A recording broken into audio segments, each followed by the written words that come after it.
Hello दोस्तों, आज के वीडियो में हम केमिस्ट्री क्लास 12 यूनिट 2 सॉल्यूशंस की कंप्लीट एक्सरसाइज का सॉल्यूशन करने वाला है, जिसमें हम 2.1 से लेके 2.41 तक के सभी क्वेश्चन को सॉल्व करेंगे और वो भी विथ इजी हिंदी एक्सप्लेनेशन। तो चलिए शुरुआत करते हैं आज के वीडियो की।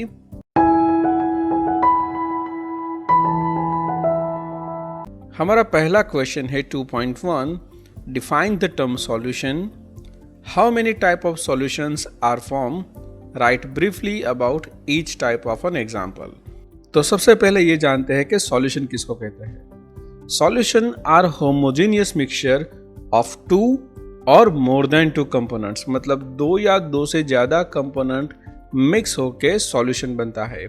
यहाँ पे आपको एक वर्ड दिखाई दे रहा है, वो है होमोजेनियस। अब होमोजेनियस किसको बोलेंगे? Homogeneous mixture means that its composition and properties are uniform throughout the mixture. अब इसको मैं आपको समझाऊं कि कंपोजिशन का मतलब क्या है। तो लाइक अगर यहाँ पे एक सॉल्यूशन है तो यहाँ से मैं कहीं से भी सैंपल ले लूँ इसका, तो हर जगह पे इसका concentration as well as property वो चेंज नहीं होगी, वो यूनिफॉर्म ही रहेगी। सैंपल यहाँ से लूँ या यहाँ से लूँ या यहाँ से लूँ, कोई भी फर्क नहीं पड़ेगा। तो ऐसे सॉल्यूशन को हम होमोजेनियस मिक्सचर बोलते हैं। और होमोजेनियस का अपोजिट होता है हेटेरोजेनियस। लाइक अगर आप पानी के अंदर सैंड यानी कि रेत को डाल दे तो वो नीचे सेटल डाउन हो जाएगी, रेत नीचे रहेगी, पानी ऊपर रहेगा। तो ऐसे टाइप के मिक्सचर को हम हेटेरोजेनियस मिक्सचर कहेंगे। अब आते हैं उसकी टाइप्स पे। सॉल्यूशन का क्लासिफिकेशन उसके सॉल्वेंट के अकॉर्डिंग टू होता है, और हमें पता है सॉल्वेंट हो सकते हैं आइदर गैस, लिक्विड और सॉलिड। अब ये सॉल्वेंट क्या है पहले वो भी जान लेते हैं। तो सॉल्यूशन बनता है सॉल्यूट एंड सॉल्वेंट से। सॉल्यूशन में जिसकी अमाउंट ज़्यादा होती है उसको हम सॉल्वेंट कहते हैं, और जिसकी अमाउंट कम होती है उसको सॉल्यूट कहते हैं। तो चलो पहले बात करते हैं गैसियस सॉल्यूशन की। तो ऑफकोर्स जैसे मैंने बताया कि गैसियस सॉल्यूशन है तो उसके अंदर सॉल्वेंट गैस ही होगा। तो देखो ये तीन केस में हमारा जो सॉल्वेंट है वो गैस है। एक बार हम सॉल्यूट गैस लेंगे, फिर लिक्विड लेंगे एंड सॉलिड लेंगे। ऐसा ही करके हम लिक्विड सॉल्यूशन का भी समझेंगे और सॉलिड सॉल्यूशन के बारे में भी समझेंगे। तो चलो पहला एग्जांपल जिसमें सॉल्यूट भी गैस हो, सॉल्वेंट भी गैस हो, तो वो एग्जांपल है mixture of oxygen and nitrogen gas. अब यहाँ पे तीन टाइम पे सॉल्वेंट गैस है तो हम नाइट्रोजन गैस तीन टाइम पे एज ए सॉल्वेंट ले रहे हैं। तो देखो यहाँ पे mixture of oxygen and nitrogen, तो ये वाला गैसियस सॉल्यूशन हो गया। सेकंड एग्जांपल में हम लेंगे solute as a liquid and solvent as a gas, जो हमारा नाइट्रोजन गैस है अभी बोला। और लिक्विड में हम क्लोरोफॉर्म को लेंगे, chloroform mix with nitrogen gas, वो हमारा एग्जांपल होगा गैसियस सॉल्यूशन का, जिसमें सॉल्यूट होगा लिक्विड एंड सॉल्वेंट गैस होगा। अब थर्ड केस में क्या करेंगे? सॉल्यूट एज अ सॉलिड लेंगे एंड सॉल्वेंट गैस लेंगे, तो वो है camphor in the nitrogen gas is example of gaseous solution. अब जो सेकंड टाइप है सॉल्यूशंस की वो है लिक्विड सॉल्यूशंस। लिक्विड सॉल्यूशंस की बात करें तो उसके सभी केस के अंदर सॉल्वेंट होगा लिक्विड। तो पहले हम गैस को लिक्विड के अंदर डिसॉल्व करेंगे, तो वो एग्जांपल है ऑक्सीजन डिसॉल्व इन वाटर। आप सभी ने देखा होगा जो फिश टैंक होती है उसमें पानी हर बार चेंज करना पड़ता है अगर छोटा पॉट हो तो, और अगर बड़ी फिश टैंक है तो उसमें एयर बबल सर्कुलेशन करते हैं। तो वो एयर बबल क्यों सर्कुलेट करते हैं? क्योंकि जो एक्वेटिक जो मरीन एनिमल होते हैं उनको डिसॉल्व ऑक्सीजन चाहिए। अगर उनको डिसॉल्व ऑक्सीजन नहीं मिलेगा तो वो मर जाएंगे। जैसे हम हमारे लंग से ऑक्सीजन लेते हैं वैसे उनको डिसॉल्व ऑक्सीजन लेना पड़ता है, राइट? तो उसके लिए वो बबलिंग करते हैं। तो ये वाला एग्जांपल है ऑक्सीजन डिसॉल्व इन वाटर, जिसमें सॉल्यूट गैस है एंड सॉल्वेंट लिक्विड है। सेकंड एग्जांपल लिक्विड सॉल्यूशन का है लिक्विड डिसॉल्व इन लिक्विड, मतलब सॉल्यूट भी लिक्विड है, सॉल्वेंट भी लिक्विड है।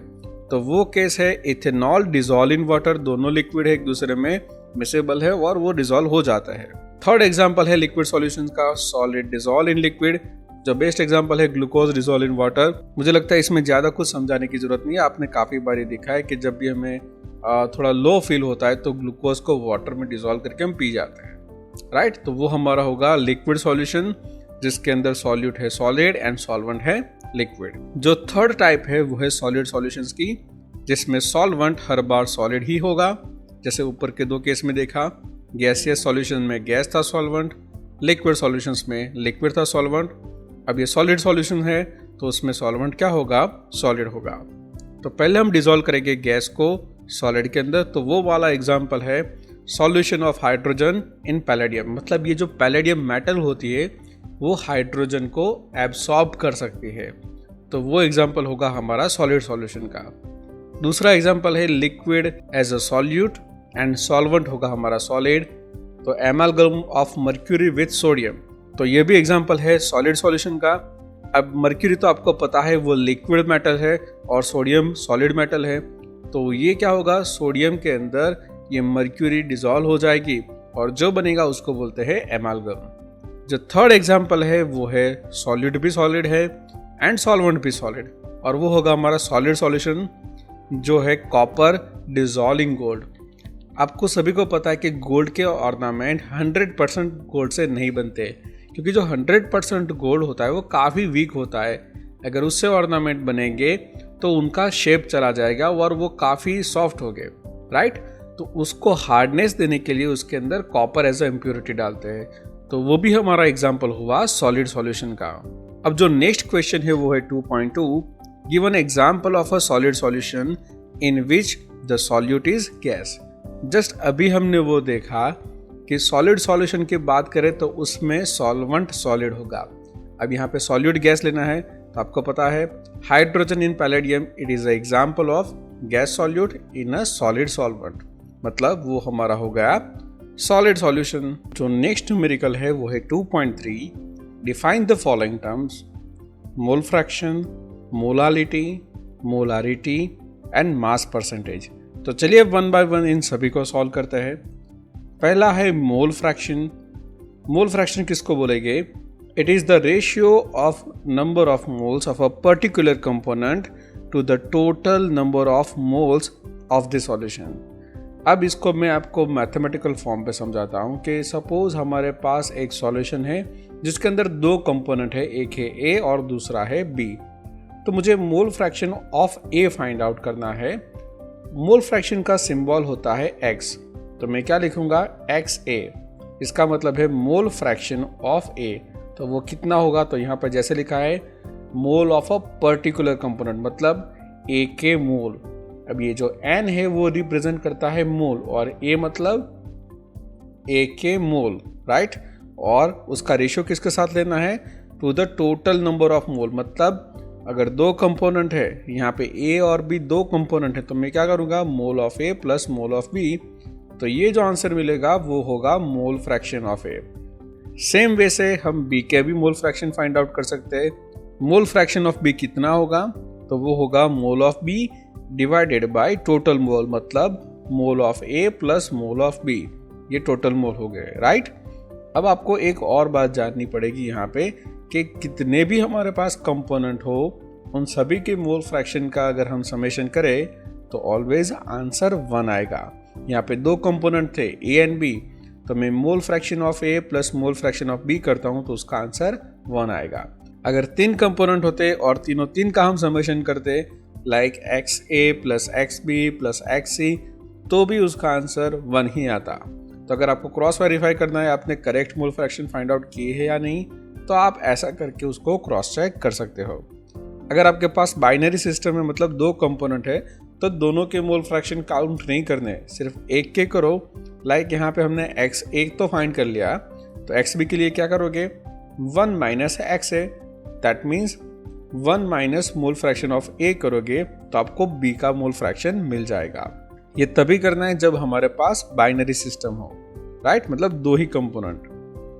नेक्स्ट अगर बात करें तो वो है मोलालिटी। मोलालिटी क्या है, molality is defined as the number of mole of solute present in 1 kilogram of solvent. ध्यान से देखिए यहाँ पे क्या कहा है, mole of solute in 1 kilogram of solvent. चलो मैं आपको इसकी इक्वेशन बना के ही देता हूँ। पहले जान लो कि मोलालिटी का सिंबल स्मॉल m है, तो small m is equal to mass of solute into 1000 divided by molar mass of solute multiply by mass of the solvent in gram। अब ये इक्वेशन कैसा है मैं आपको समझाऊं। तो मास of solute divided by molar मास करेंगे तो ये जो हमको देगा वो होगा मोल होगा, और यहाँ पे मैंने मास ऑफ सॉल्वेंट इन ग्राम लिया है, अगर इसको मुझे किलोग्राम में कन्वर्ट करना हो तो 1000 से डिवाइड करना पड़ता। सो डिवाइड का डिवाइड कहाँ जाता है, मतलब डिनोमिनेटर का डिनोमिनेटर नोमिनेटर में जाता है, ये ऊपर आ जाता है, इसलिए ये 1000 यहाँ पे आया। अगर आप ग्राम में लेते हो तो ही ये 1000 आएगा। अगर ये मास ऑफ सॉल्वेंट किलोग्राम में है तो ये 1000 यहाँ पे नहीं आएगा। तब कौन सी इक्वेशन बनेगी, molality is equal to mass of solute divided by molar mass of solute multiply by mass of the solvent होगा। नेक्स्ट है हमारा मोलारिटी। अभी देखा था मोलालिटी और अब देखेंगे मोलारिटी। तो मोलारिटी क्या है, it is defined as the number of moles of the solute in 1 litre of the solution. अगर आपने ध्यान से देखा होगा लास्ट स्लाइड में, तो जो मोलालिटी थी वो था मोल of solute in 1 kilogram of solvent, लेकिन यहाँ पे देखो क्या है, 1 लीटर ऑफ द सॉल्यूशन। वहाँ पे मास था और यहाँ पे वॉल्यूम है, वहाँ पे सॉल्वेंट था, यहाँ पे सॉल्यूशन है। मोलारिटी का सिंबल होता है कैपिटल M और उसकी इक्वेशन ऐसे बनेगी, मास of solute multiply bye 1000 divided by molar mass of solute and volume of solution in ml। देखो मैं फिर से बताता हूँ कि यहाँ पे mass of solute divided by molar mass of solute करोगे तो वो मिल जाएगा आपको mole, and volume of solution ml में हो उसको 1000 से डिवाइड करो तो वो बन जाएगा लीटर। अगर volume of solution in litre ही दिया है तो ये आपको 1000 से मल्टीप्लाई नहीं करना है, राइट। तो ये थी इक्वेशन अबाउट दी मोलारिटी। और नेक्स्ट है हमारा मास परसेंटेज। तो मास परसेंटेज क्या है, तो it is defined as the percentage amount of a mass of a solute the mass of solution. जैसे कि आप आपके परसेंटेज कैसे काउंट करते हो, आपके टोटल मार्क्स में से जितने मार्क्स आए उसका रेशियो लेते हो, लाइक यहाँ भी ऐसा ही करना है। तो देखो mass percentage is equal to mass of solute divided by mass of solution multiply by 100, तो वो मिल जाएगी आपको मास परसेंटेज। आप ऐसा ही करते हो ना, आपके जो मार्क्स आए वो divided by total marks multiply by 100, तो आपके परसेंटेज मिलते हैं। सेम वे से हमको मास परसेंटेज भी फाइंड आउट करने होते हैं। हमारा जो नेक्स्ट क्वेश्चन है वो है 2.4, concentrated nitric acid used in a laboratory work is 68% nitric acid by mass in aqueous solution. What should be the molarity of such a sample of the acid if the density of the solution is 1.504 gram per ml? तो चलिए ये numerical को भी solve करते हैं। पहले जो भी डेटा गिवन है वो हम लिख देंगे। लाइक यहाँ पे दिखा है 68% नाइट्रिक एसिड, तो वो हमने लिख दिया, बाई मास है। और ये बाई मास का मतलब क्या है कि 100 ग्राम जो ये सॉल्यूशन होगा उसके अंदर कितना होगा, 60 ग्राम ऑफ HNO3 होगा। सेकेंड थिंग हमको क्या दिया है, यहाँ पे डेंसिटी दी है और वो है 1.504 ग्राम पर ml, मतलब अगर हम 1 ml लेंगे तो उसका मास कितना होगा, 1.504 ग्राम होगा। अब जो क्वेश्चन हमारा है वो है हमको मोलारिटी फाइंड आउट करनी है। और जैसे ही हमने अभी आगे देखा कि मोलारिटी मतलब क्या होता है, मोल पर लीटर होता है। तो सबसे पहला काम हम ये करेंगे कि 1000 ml सॉल्यूशन है उसका कितना मास होगा वो फाइंड आउट करेंगे। तो हम क्या करेंगे, तो देखो यहाँ हमारे पास एक रिलेशन है कि 1 ml इज इक्वल टू 1.504 ग्राम। तो ये जो मोलारिटी होता है ये मोल पर लीटर में होती है, मतलब 1 लीटर मतलब 1000 ml। तो हम ये देखेंगे कि 1000 ml का मास कितना होगा, तो वो हमें ये क्रॉस मल्टीप्लिकेशन से मिलेगा 1504 ग्राम। देखो मैं फिर से रिपीट कर रहा हूँ, ये 1504 ग्राम क्या है, वो मास है 1000 ml सॉल्यूशन का। अब हम ये इक्वेशन को यहाँ से यूज़ करने वाले हैं, लाइक 68% वाले रिलेशन को।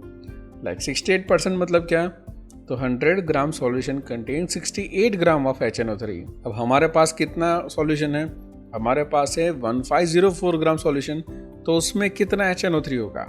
तो अगेन फिर से क्रॉस मल्टीप्लिकेशन, ये जाएगा ऊपर, ये आएगा नीचे, तो हमारी इक्वेशन होगी 1504 इंटू 68 डिवाइडेड बाई 100, और वो जो मास मिला वो है 1022.72 ग्राम ऑफ HNO3। देखो इतना HNO3 किस में है, 1000 ml सॉल्यूशन में है। देखो अभी भी हमारे पास ग्राम है, लेकिन हमें क्या चाहिए, मोल चाहिए। लीटर तो यहाँ पे मिल गया, लेकिन ये मोल नहीं मिले है, सीधा ग्राम है। तो ग्राम से मोल कैसे फाइंड आउट करेंगे, सिंपल इक्वेशन है, मोल इज इक्वल टू क्या होगा, मास डिवाइडेड बाय मोलर मास। हमारे पास ये मास तो मिल गया, मोलर मास ऑफ HNO3 कितना है 63.01 ग्राम पर मोल है। तो सीधा हमें वैल्यू रखनी है, मास के प्लेस पे लिखेंगे 1022.72 और मोलर मास पे कितना आएगा 63.01 और वो जो मिला वो हमको मिला मोल मिला। और ये जो मोल है HNO3 वो किसके अंदर है 1000 ml सॉल्यूशन के अंदर। मतलब ये हमारी इक्वेशन कंप्लीट हो गई। लाइक कैसे 62.23 मोल 1000 ml में है और 1000 ml मतलब 1 लीटर। तो इनडायरेक्टली वी कैन से ये हमारी क्या हो गई मोलारिटी, क्योंकि इतने मोल 1 लीटर के अंदर है। तो ये है हमारा आंसर 16.23 मोलर HNO3। हमारा नेक्स्ट क्वेश्चन है 2.5। A solution of glucose in water is labelled as a 10% weight by weight. What would be the molality and mole fraction of each component in this solution? If the density of solution is of 1.2 gram per ml, then what shall be the molarity of this solution? तो चलिए इसको solve करते हैं। सबसे पहले तो यहाँ पे 10% ग्लूकोज बाय मास दिया है। अब 10% का मतलब क्या है 100 gram solution contain 10 gram glucose, तो वो होगा हमारा 10% ग्लूकोज बाय मास होगा। अब ध्यान से देखो कि मोलालिटी किसको बोलते हैं। तो मोलालिटी इज इक्वल टू मोल पर 1000 ग्राम ऑफ सॉल्वेंट। फिर से मैं रिपीट कर रहा हूँ, यहाँ पे क्या है 1000 ग्राम ऑफ सॉल्वेंट, या आप ऐसा भी बोल सकते हो 1 किलोग्राम ऑफ सॉल्वेंट। तो देखो यहाँ पे 100 ग्राम था सॉल्यूशन, तो 100 ग्राम में क्या होगा 90 ग्राम क्या होगा वाटर होगा एंड 10 ग्राम ग्लूकोज होगा, क्योंकि ये 10% वेट बाय वेट है। तो बस यही रिलेशन को हमें यूज़ करना है। लाइक ऐसे कि 90 ग्राम वाटर है तो उसके अंदर 10 ग्राम ग्लूकोज है। देखो मैं वाटर को क्यों एज ए सब्जेक्ट बना रहा हूँ, क्योंकि ये जो मोलालिटी काउंट होती है वो सॉल्वेंट के हिसाब से होती है। लाइक 1000 ग्राम सॉल्वेंट के अंदर कितने मोल है, तो पहले हम अमाउंट फाइंड आउट करेंगे और उसके बाद उससे मोल फाइंड आउट करेंगे। तो देखो मैं ये रिलेशन बना रहा हूँ कि 90 ग्राम ऑफ वाटर तो उसके अंदर है 10 ग्राम ग्लूकोज। अगर 1000 ग्राम वाटर होता तो कितना ग्राम ग्लूकोज होगा, तो मैं क्रॉस मल्टीप्लिकेशन करूँगा और जो आंसर मिलेगा वो है 111.11 glucose in 1000 gram of water. तो ये जो रिलेशन है 1000 ग्राम ऑफ वाटर वो यहाँ पे हमको मिल गया कि इतना ग्राम है। लेकिन हमें ग्राम नहीं चाहिए, हमें मोल चाहिए। और आपको पता है मोल की इक्वेशन क्या है, mole is equal to mass divided by molar mass, और ग्लूकोज का मोलर मास है 180।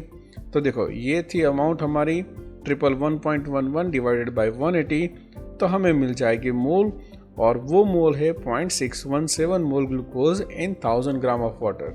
ये मोल पर 1000 ग्राम ऑफ वाटर मतलब वो क्या हुआ मोलालिटी हुआ, राइट। तो ग्लूकोज की मोलालिटी हुई 0.617 मोलल सॉल्यूशन, राइट। अब जो सेकंड पार्ट है इसका, उसमें क्या करना है हमको मोल फ्रैक्शन फाइंड आउट करना है। तो मोल फ्रैक्शन के लिए हमको चाहिए मोल। तो वाटर कितना होगा, तो देखो यहाँ पे 1000 ग्राम ऑफ वाटर, तो 1000 ग्राम ऑफ वाटर के मोल फाइंड आउट करने हो तो उसका मोलर मास है 18, तो 1000 डिवाइडेड बाय 18, तो आंसर आता है 55.55। सेम वे ग्लूकोज की बात करें, 1000 ग्राम ऑफ वाटर के अंदर ग्लूकोज के मोल कितने हो गए, तो वो कितने 111.11 ग्राम डिवाइडेड बाय 180 जो है मोलर मास ऑफ ग्लूकोज, तो उसके मोल हमको मिले 0.617। अब हमको पता है मोल फ्रैक्शन मतलब क्या है, तो उसके लिए हमको टोटल मोल चाहिए। तो टोटल मोल के लिए क्या करेंगे, तो ये 55.55 बाय वाटर और ये 0.617 है वो है बाय ग्लूकोज, तो टोटल मोल हुए हमारे 56.167। मोल फ्रैक्शन की डेफिनेशन के according to mole of constituent divided by total mole. चलो पहले फाइंड आउट करते हैं मोल फ्रैक्शन ऑफ वाटर। तो वाटर के मोल कितने हैं 55.55 और टोटल मोल कितने हैं 56.167। तो इन दोनों के रेशियो से हमको मिलेगा मोल fraction of the water. Same way से हम ग्लूकोज का मोल फ्रैक्शन फाइंड आउट करेंगे।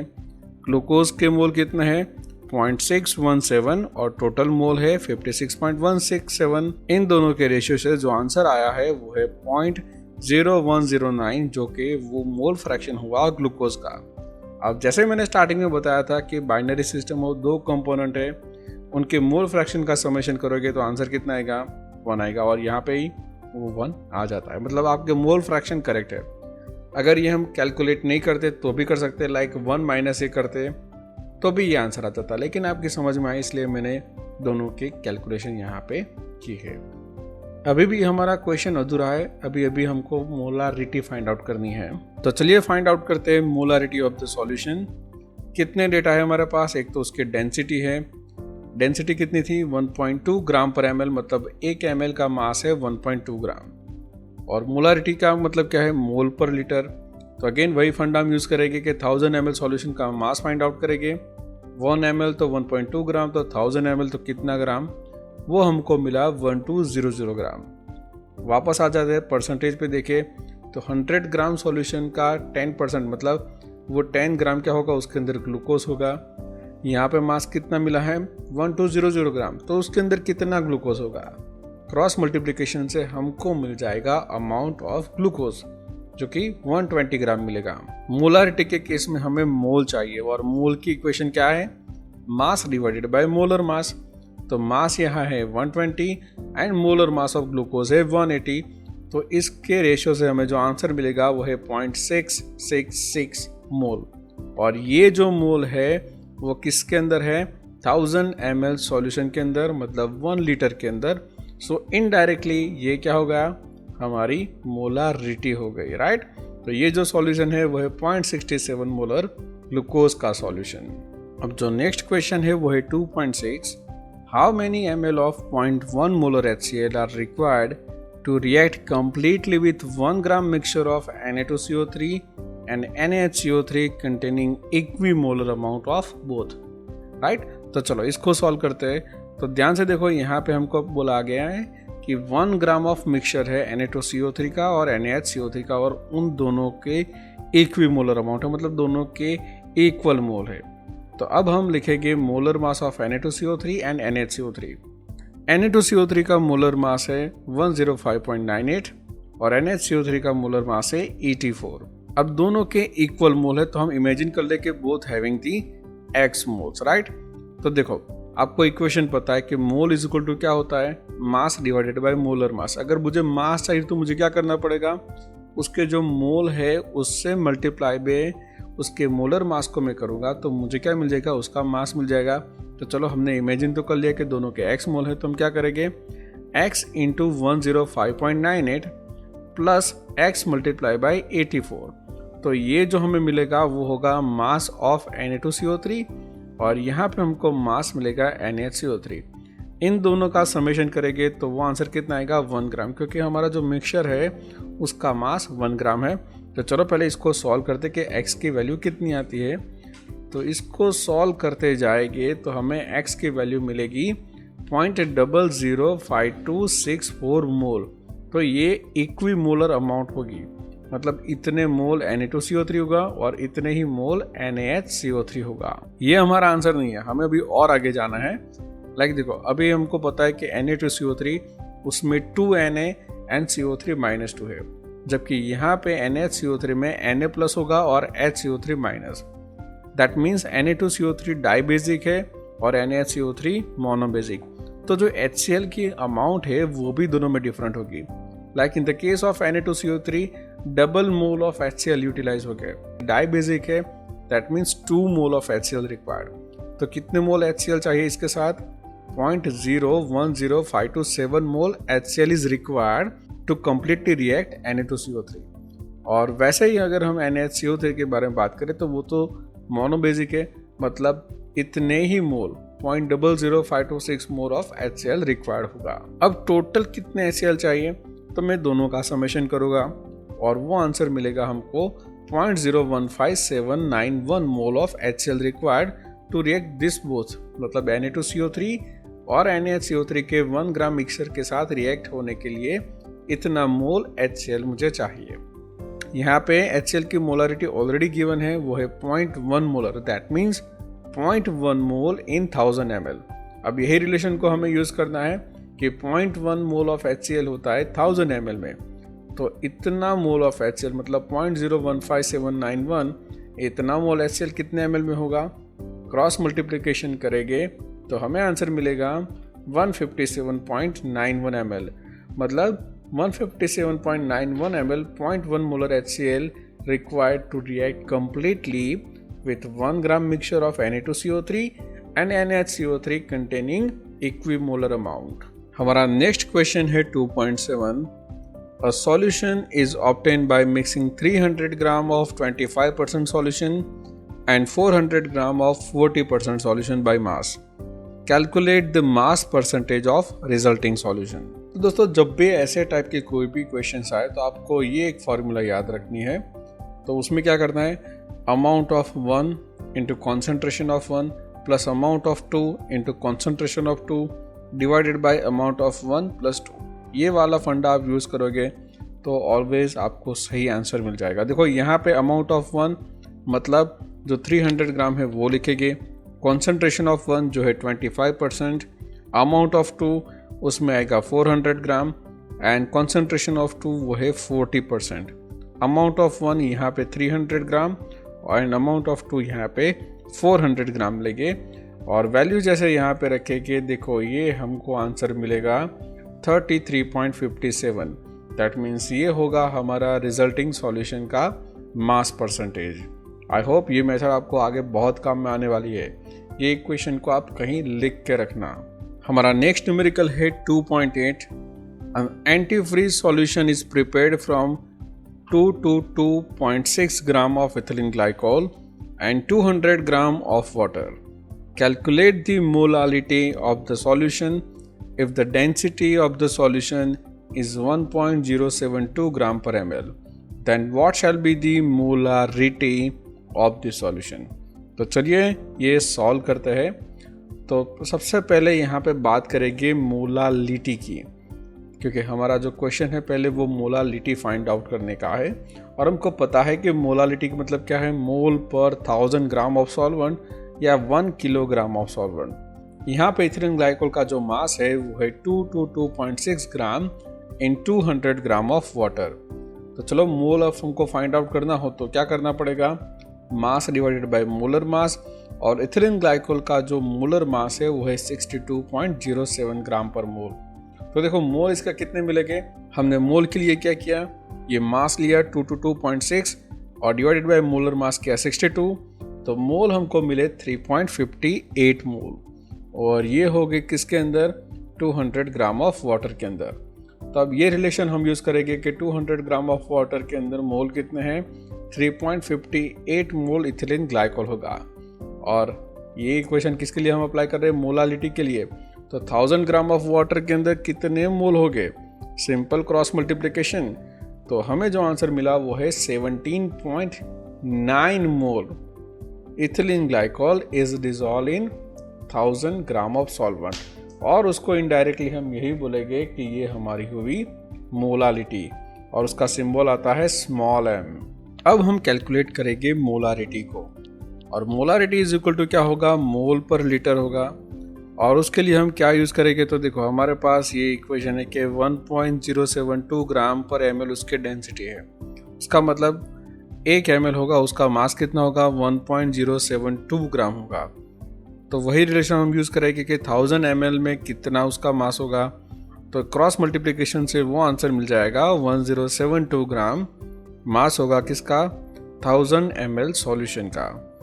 ओके, यहाँ पे हमने जो फाइंड आउट किया था मोल एंड मोलालिटी, उसके अंदर 200 ग्राम वाटर लिया था एंड 2 to 2.6 ग्राम का लिया था इथिलीन ग्लाइकोल.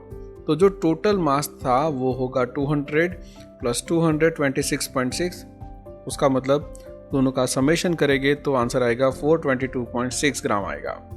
अब ये अमाउंट है सॉल्यूशन की, राइट.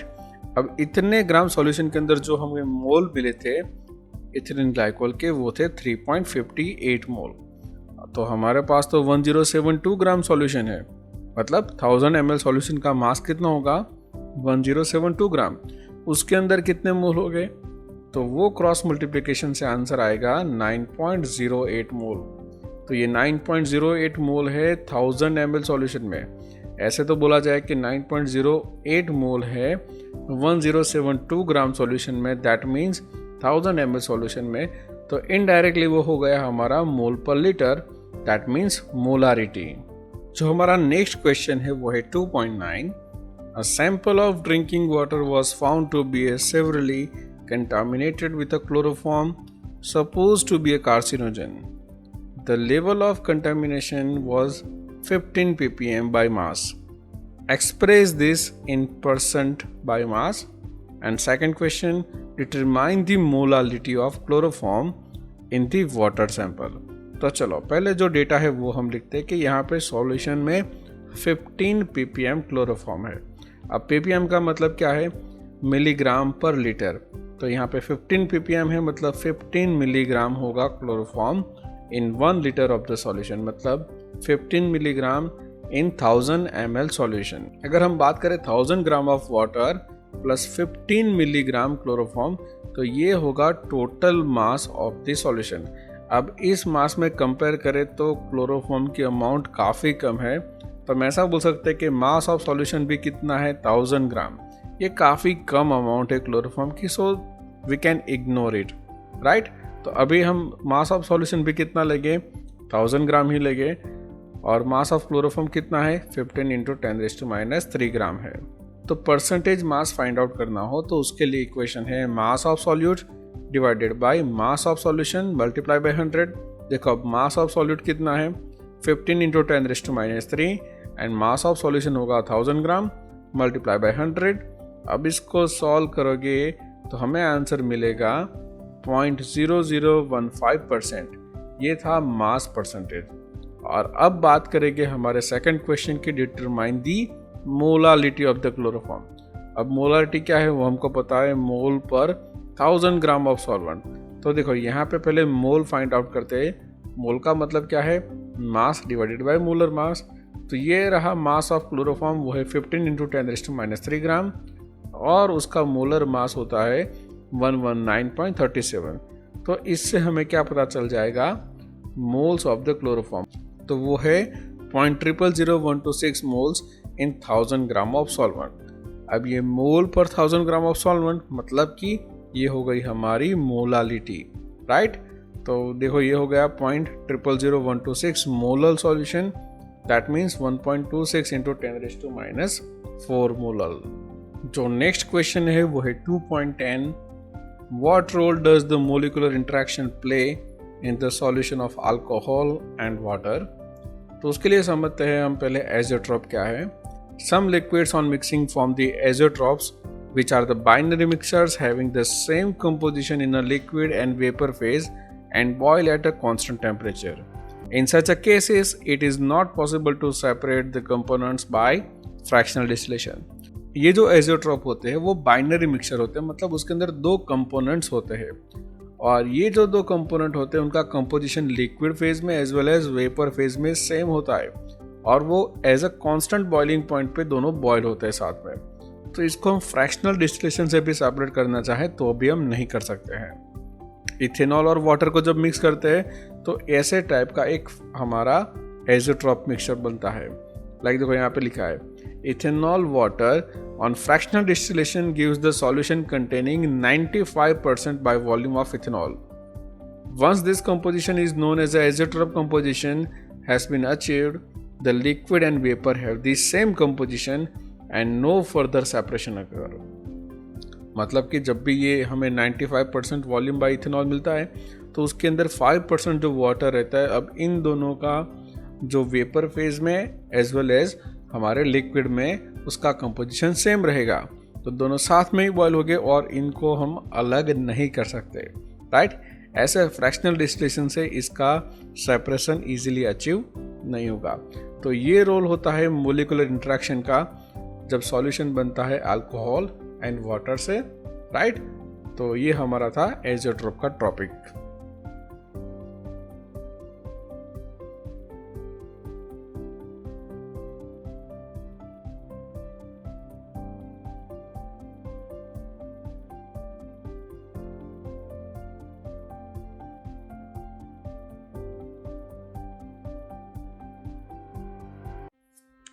हमारा नेक्स्ट न्यूमेरिकल है 2.11। Why do gases always tend to be less soluble in liquids as the temperature is raised? तो चलो इसको सॉल्व करते हैं। पहले ये जान लो कि जब भी कोई गैस सॉल्युबल होता है लिक्विड के अंदर, so during that heat is evolve, right. तो ये डिसोल्यूशन में हीट इवॉल्व होती है, मतलब सॉल्यूट प्लस सॉल्वेंट, तो सॉल्यूशन तो बनेगा, साथ में हीट भी रिलीज होगी। Dissolution process involves the dynamic equilibrium, और जब भी डायनामिक इक्विलिब्रियम होता है वह फॉलो करता है Le Chatelier's principle. So as the dissolution is an exothermic process, the solubility should decrease with increase in temperature.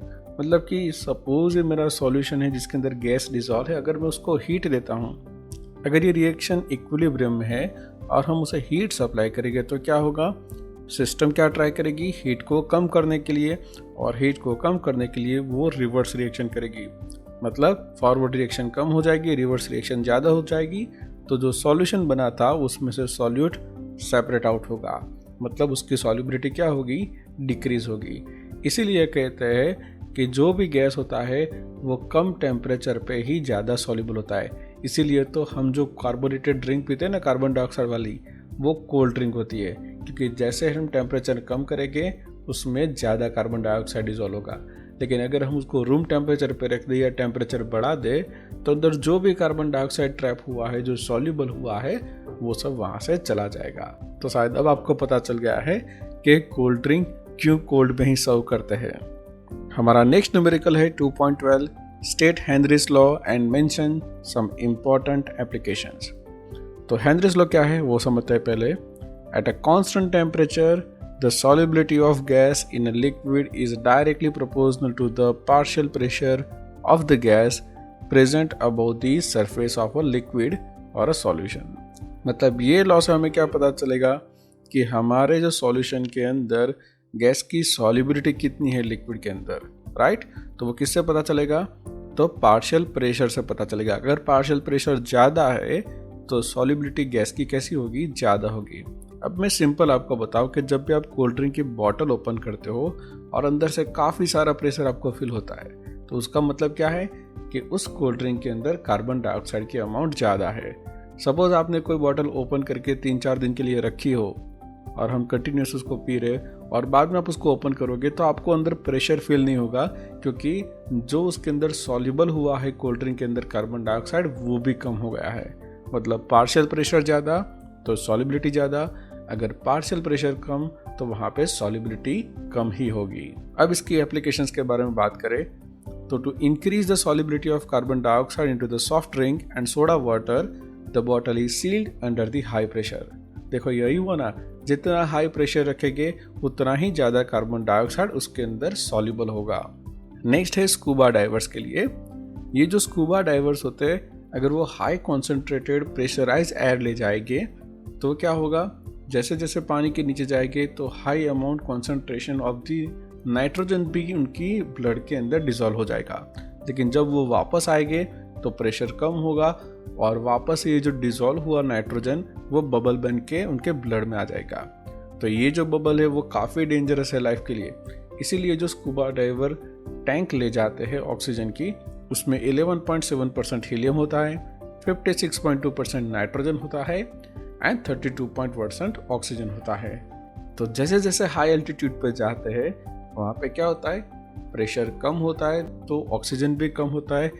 तो जो ऐसे क्लाइंबर होते हैं हाई एल्टीट्यूड पे होते हैं, उनके ब्लड में कम ऑक्सीजन होता है तो उनको वीकनेस होती है and they unable to think clearly, और ऐसे सिम्टम्स को बोलते हैं एनोक्सिया, ऑक्सीजन के डेफिशिएंसी से सोचने का बंद हो जाना। हमारा नेक्स्ट न्यूमेरिकल है 2.13, The partial pressure of ethane over a solution containing 6.56 into 10 raised to minus 3 gram of ethane is 1 bar. If the solution contains 5 into 10 raised to minus 2 gram of ethane, then what shall be the partial pressure of the gas? तो चलिए पहले हम condition को समझते हैं कि जब भी 6.56 into 10 raised to minus 3 gram ethane था तो प्रेशर था 1 बार, और जब इथेन था 5 into 10 raised to minus 2 ग्राम, तब कितना प्रेशर होगा वो हमें फाइंड आउट करना है, राइट। तो देखो हमने वो कंडीशन फिर से लिख दी कि ये हमको जो फाइंड करना है 6.56 into 10 raise to minus 3 gram, तो प्रेशर है 1 बार, और ढूंढना है 5 into 10 raise to minus 2 gram, तो कितना प्रेशर होगा, राइट। तो चलो, according to Henry's law pressure is equal to KH into X. अब ये x क्या है, ये होगा कॉन्सेंट्रेशन, राइट। ये हेनरीज कांस्टेंट है और ये है पार्शियल प्रेशर। तो फर्स्ट कंडीशन के लिए लिखेंगे तो प्रेशर 1 है, KH की वैल्यू हमको पता नहीं है और कॉन्सेंट्रेशन है इसका 6.56 इंटू 10⁻³ ग्राम। अगर सेकंड कंडीशन लिखे तो वो होगा P2 is equal to KH into X2। दोनों बार इथेन है तो KH की वैल्यू भी कैसी होगी, सेम होगी। P2 हमें पता नहीं है, अननोन है, KH भी वैल्यू हमारे पास है नहीं और उसका कॉन्सेंट्रेशन है 5 इंटू 10⁻²। अब हम करेंगे इस सेकंड इक्वेशन को फर्स्ट इक्वेशन से डिवाइड, तो हमको इक्वेशन मिलेगी P2 बाई P1, ये KH कैंसल आउट हो जाएंगे दोनों के और रहेगा X2 बाई X1। अब P2 को सब्जेक्ट बनाएंगे क्योंकि वो हमारे लिए अननोन है, तो होगा X2 by X1 multiply by P1। X2 की वैल्यू हमारे पास है, X1 है एंड P1 है, तो इन सभी की वैल्यू को हम यहाँ पे प्लेस करेंगे तो आंसर जो मिलेगा वो P2 का कितना होगा, 7.62 बार। तो यहाँ पे जो प्रेशर आएगा वो कितना होगा, 7.62 बार प्रेशर होगा। हमारा नेक्स्ट न्यूमेरिकल है 2.14। What is meant by positive and negative deviation from Raoult's law, and how is the sign of delta H mix related to the positive and negative deviation from the Raoult's law? तो पहले ये deviation क्यों आता है? So when the solution does not obey the Raoult's law over the entire range of the concentration, उसको हम बोलते हैं नॉन आइडियल सॉल्यूशन, राइट।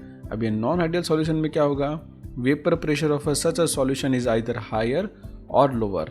अगर हायर या लोअर है तो हम क्या बोलते हैं कि पॉजिटिव या नेगेटिव डेविएशन है। अगर वेपर प्रेशर हायर है तो हम बोलेंगे पॉजिटिव डेविएशन और अगर लोअर है तो बोलेंगे नेगेटिव डेविएशन। जस्ट लाइक यहाँ पे देखो, ये है higher vapour pressure than the predicted, तो ये कौन सा डेविएशन हुआ, पॉजिटिव डेविएशन हुआ। और यहाँ पे जो प्रिडिक्टेड है उससे वेपर प्रेशर कम है, इसलिए इसको बोलेंगे नेगेटिव डेविएशन। अब यहाँ पे जो वेपर प्रेशर है वो प्रिडिक्टेड, ये जो ग्रीन डॉटेड लाइन है उससे कम है, तो इसको बोलेंगे नेगेटिव डेविएशन। अब इन दोनों में डेल्टा एच मिक्स की वैल्यू कितनी होगी, सो यहाँ पे होगी ग्रेटर देन 0। जब हमारा पॉजिटिव डेविएशन होगा तो डेल्टा एच मिक्स की वैल्यू होगी ग्रेटर देन 0 और जब नेगेटिव डेविएशन होगा तो डेल्टा एच मिक्स की वैल्यू होगी लेस देन 0। हमारा नेक्स्ट न्यूमेरिकल है 2.15। An aqueous solution of 2% non-volatile solute acts at pressure of 1.004 bar at the normal boiling point of the solvent. What is the molar mass of solute? तो चलिए इसको solve करते हैं। तो पहले जो डेटा है वो हम लिखेंगे कि 2% नॉन वोलेटाइल सॉल्यूट है, मतलब 2 ग्राम सॉल्यूट होगा 100 ml सॉल्यूशन के अंदर। तो मास ऑफ सॉल्यूट कितना होगा, यहाँ पे W2 इज इक्वल टू 2 ग्राम होगा। तो जो सॉल्वेंट है उसका मास हम क्या बोलेंगे, W1, तो ये कितना होगा 98 ग्राम। क्यों, क्योंकि 100 ग्राम में 2 ग्राम तो हमारा सॉल्यूट है, तो रिमेनिंग कितना हुआ 100 - 2, तो वो होगा 98, तो वो होगा W1, that is a mass of this solvent होगा। वेपर प्रेशर ऑफ सॉल्यूट यहाँ पे दिया है 1.004 बार, राइट, तो वो P1 होगा। और vapour pressure of the pure water at the normal boiling point वो कितना होगा, P10 इज इक्वल टू 1.013 बार होगा। देखो ये वैल्यू यहाँ पे नहीं दी गई है क्योंकि ये वैल्यू लिटरेचर में है, आपकी बुक में भी आपको प्योर वाटर का वेपर प्रेशर मिल जाएगा, तो ये वैल्यू आपको याद रखनी पड़ेगी या बुक में से लेनी पड़ेगी, यहाँ पे वो नहीं मिलेगी आपको। अब नेक्स्ट हमें यूज करनी है राउल्ट्स लॉ की equation, P10 minus P1 upon P10 is equal to W2 into M1 upon M2 into W1। हमारे पास ये सभी डेटा अवेलेबल है सिवाय की एक डेटा जो है मोलर मास M2। तो मैंने यहाँ पे P10 की वैल्यू रखी है 1.013, यहाँ पे भी 1.013 P10, P1 is equal to 1.004 रखा है, W2 जो हमारा 2 ग्राम है, M1 मतलब molar mass of the solvent जो कि वाटर है, तो वाटर का मोलर मास होता है 18, M2 जो हमें फाइंड आउट करना है तो मैंने एज इट इज रखा है, और जो सॉल्वेंट का मास है W1 वो है 98। अब हम M2 को सब्जेक्ट बनाएंगे और इस इक्वेशन को सॉल्व करेंगे तो हमें जो फाइनल आंसर मिलेगा वो होगा 41.34 ग्राम पर मोल। तो ये रहा हमारा molar mass of the solute. हमारा नेक्स्ट न्यूमेरिकल है 2.16। Heptane and octane form an ideal solution at 373 kelvin. The vapor pressure of the two liquid component are 105.2 kilopascal. and 46.8 kilopascal respectively. What will be the vapor pressure of a mixture of 26 gram of heptane and 35 gram of the octane? देखो इतना देखने से हमको पता चल गया कि हमारा जो ऑक्टेन है वो 35 ग्राम है और जो हेप्टेन है वो 26 ग्राम है। इसलिए हम ऑक्टेन को एज अ कंसिडर करेंगे सॉल्वेंट और हेप्टेन को कंसिडर करेंगे एज अ सॉल्यूट। तो चलो यहाँ पे जो इक्वेशन यूज होने वाली है वो है P total is equal to P10 plus P20 minus P10 into X2। ये X2 है मोल फ्रैक्शन, तो मतलब हमें यहाँ पे मोल फ्रैक्शन को फाइंड आउट करना पड़ेगा। तो चलो सीक्वेंस से हम स्टार्ट करेंगे। पहले मास ऑफ ऑक्टेन वो है W1 is equal to 35 gram and mass of heptane उसको लेके W2 26 ग्राम। अब आपके माइंड में ऐसा होगा कि मैंने इसको W1 क्यों लिया, इसको 2 क्यों लिया। जनरली 1 उसको लेते हैं जो हमारा सॉल्वेंट होता है और यहाँ पे ऑक्टेन ज़्यादा अमाउंट में है तो ये हमें एज अ सॉल्वेंट इसको कंसिडर करेंगे। वैसे हम वेपर प्रेशर लिखेंगे ऑक्टेन का एज वेल एज हेप्टेन का जो हमको दिया गया है। फिर से हमने ऑक्टेन को इसीलिए 1 लिया है क्योंकि उसकी क्वांटिटी ज़्यादा है तो वो हमारा सॉल्वेंट कंसिडर होगा, राइट। अगर आप हेप्टेन को P10 कंसिडर करोगे तो आपका आंसर गलत आ जाएगा। तो आपको ऑलवेज ये देखना है कि किसके अमाउंट ज़्यादा है, जो ज़्यादा होगा वही हमारा सॉल्वेंट होगा और सॉल्वेंट को डिनोटेड करते हैं 1 से। अब बात आती है मोलर मास की। तो मोलर मास ऑफ ऑक्टेन कितना है, M1 बराबर 114.23 एज वेल एज हेप्टेन का हमें मोलर मास मिला 100.21। ये हमने क्यों किया, क्योंकि हमें चाहिए मोल फ्रैक्शन और मोल फ्रैक्शन के लिए हमको फाइंड आउट करने पड़ेंगे मोल और मोल के लिए चाहिए हमको मोलर मास। तो चलो अब मोल हम फाइंड आउट करेंगे। तो मोल इज इक्वल टू क्या होगा, mass divided by molar mass, मतलब weight divided by molecular weight. यहाँ पे ऑक्टेन का वेट है 35 ग्राम और उसका मोलर मास कितना है 114.23। तो यहाँ मिल जाएगा हमें मोल ऑफ ऑक्टेन। और सेम वे से हम हेप्टेन के भी मोल फाइंड आउट करेंगे। हेप्टेन का वेट कितना है 26 ग्राम और उसका मोलिकुलर वेट है 100.21, तो उसके मोल मिले हमको 0.26। अब मोल फ्रैक्शन फाइंड आउट करेंगे और वो किसके फाइंड आउट करेंगे, ऑक्टेन के, और साथ में हम फाइंड आउट करेंगे हेप्टेन के। एक्चुअली हमको चाहिए सिर्फ X2, लेकिन मैं दोनों के यहाँ पे फाइंड आउट करके आपको दिखा रहा हूँ क्योंकि मैं चाहता हूँ आपको मोल फ्रैक्शन का रिवीजन भी हो जाए। तो मुझे ऑक्टेन का मोल फ्रैक्शन चाहिए तो होगी ऑक्टेन के मोल divided by total mole. Same यहाँ हेप्टेन का मोल फ्रैक्शन चाहिए तो हेप्टेन के मोल डिवाइडेड बाय टोटल मोल। तो यहाँ पे मुझे मोल फ्रैक्शन ऑफ हेप्टेन मिला 0.46। अब देखो इक्वेशन हमारे पास है, सारे डेटा हमारे पास है, तो चलो 1 बाय 1 रखते हैं। P10 तो उसकी वैल्यू 46.8 यहाँ पे भी रख दी, यहाँ पे भी रख दी। लाइक देखो P20 उसकी वैल्यू कितनी है 105.2, तो वो भी हमने यहाँ पे रख दिया। और जो मोल फ्रैक्शन है वो हमें हेप्टेन का लेना है सॉल्यूट का, राइट, तो वो 0.46 है। ये सभी वैल्यू सब्स्टिट्यूट करोगे और कैलकुलेशन करोगे तो आंसर आ जाएगा आपका 73.66 किलो पास्कल। तो ये है हमारा आंसर